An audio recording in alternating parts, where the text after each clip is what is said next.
Have you ever wanted to cook in the two suns of Arrakis? Or maybe you've been dreaming of inhaling a big bowl of spice to take that ayahuasca trip like your buddies did when they went to Nepal. Or maybe you've always wanted to strap on your brown pants and run across the dunes, making sure that you don't get eaten by a worm the size of the Empire State Building. Is your idea of a good time drinking your own filtered excrement? You probably know I'm talking about Dune Awakening, a new survival game with some MMO qualities based on the books and movies which you probably have at least heard of at some point in your wonderful existence. I love the game, and not because Funcom gave me a copy, but instead because I like survival games and I like Dune, so pretty obviously I like this survival game based on Dune. I'm not new to survival games. In fact, despite me really never before having mentioned them on this channel, I've played nearly all the big ones. I played DayZ, Subnautica, Green Hell, The Forest, Sons of the Forest, Ark, Valheim, Don't Starve, Grounded, Conan Exile, Frostpunk, 7 Days to Die, Scum,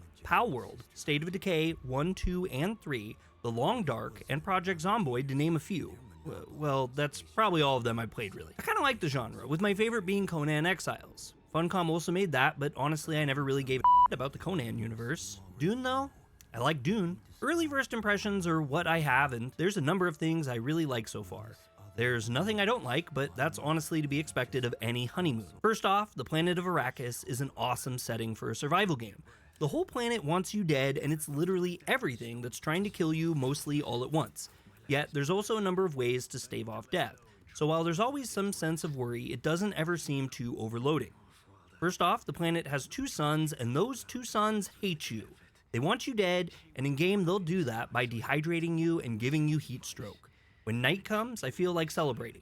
Anytime I'm preparing to go out across the desert and it's night, I drop everything and just run for it, because not having to worry about the sun is a huge help. Otherwise, to avoid it in midday, you need to act like some kind of animal and slink back and forth from shade spot to shade spot. The necessity for shade and the need to avoid running across large chunks of desert will be the primary force dictating on how you make your way from location to location.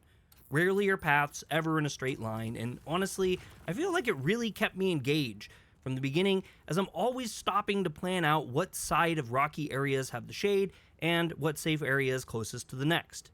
Heat stroke builds up, sometimes real fast, and when you reach the max of the bar, you start taking damage, so it's really not something you can play around with much while in the early stages.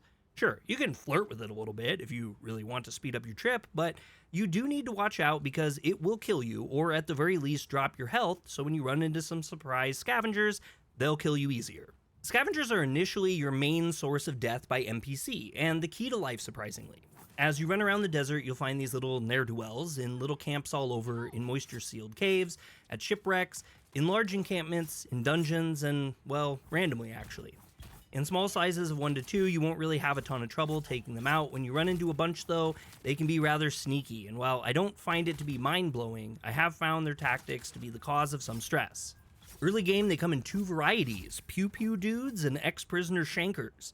Pew-pew dudes shoot you from a distance, and the shankers often jump out of nowhere and start gutting you like a fish. You put a number of them together, and you'll find yourself backing out pretty fast, especially when the shankers have shields. If you've seen Dune, you know why, but if you haven't, then the reason why is because with a shield, they are mostly invincible.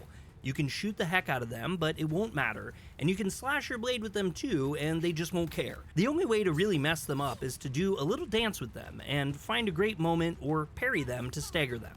After that, you gotta do the slow blade, where instead of flailing around like a tube man, you gotta slowly whisper that blade right through the shield.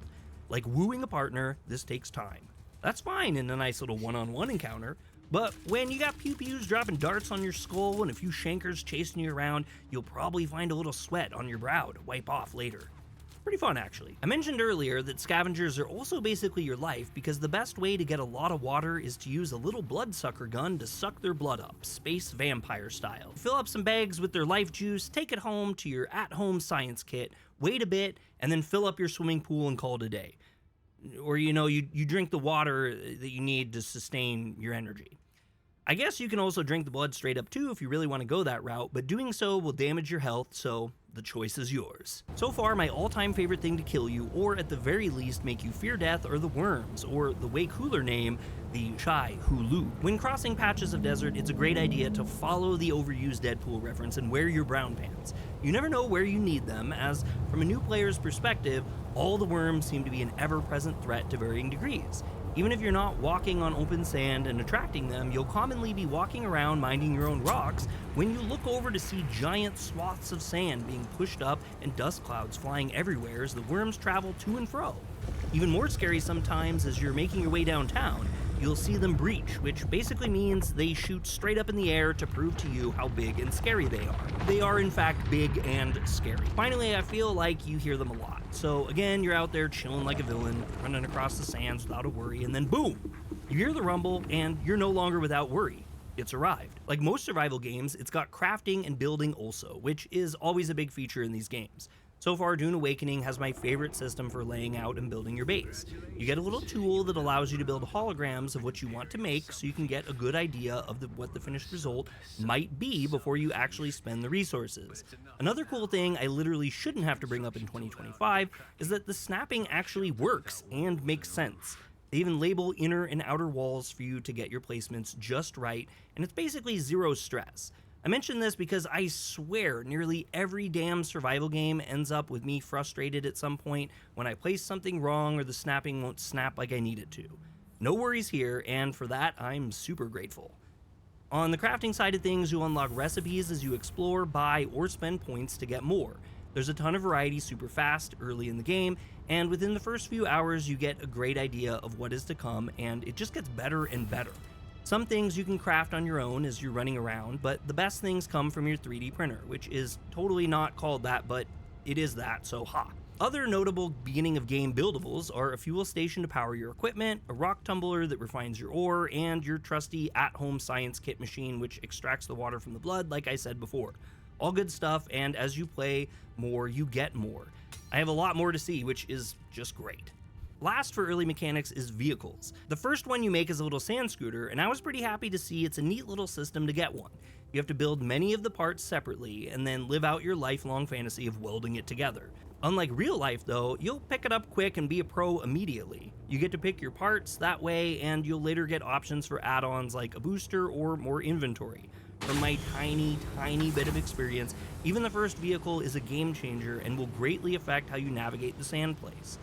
The engine makes the worm buddies a little peeved, but you're also on the sand shorter periods of time, so it works out in your favor. And once arduous treks become quick zips, and just like that, the world is a little smaller. Except right at that point you actually start to go off to a new area, so I guess not really. Honestly, I can't say much for the story as things have just kind of started for me, but pretty quickly you get to play around with some space-centric stories which are done in a really fun way. Spice basically makes you trip balls like you drank something someone handed you at Burning Man, and during these journeys, you travel to strange places and hide from the light of giant gold eyeballs while hearing hippie music. Oh, and you learn a bit about some fun stuff too while you do it. And no, I'm not fully an idiot. I'm being vague to, like, let you experience the story and stuff when you play it, man. All right? Speaking of which, when you go to buy the game, use my link in the description or comments because it'd be really nice of you and it doesn't cost you anything extra. I think it just really shows Funcom that you saw my video and were like, I'm super cool, I'm gonna check this out, yo. In extra bits to mention, the music is incredible. I love the tension and peace the music provides as you travel the sands, run from sandworms, get into fights, or explore the ruins and dungeons. The music always seems to hit just right, and it feels dynamic without you really noticing it, which, as a former sound designer, I think is just lovely. Also, the game performance is great for me. I have an upper mid-tier PC, so it's sort of to be expected, but even maxed out, everything runs really buttery and looks to be up to modern standards. The internet connectivity has also been fair as well, though not perfect. I've had some weird hiccups I noticed when climbing have almost resulted in my death, but I've never actually been killed by it, so it ended up being a minor inconvenience that rarely occurs. I'm super fresh into the game, and so I have nothing else to say really. The game is great. Hit the thumbs up or thumbs down, sub or don't. You're pretty rad for watching all this. Comment down below and leave your thoughts, even if you're talking smack, because your engagement is my success.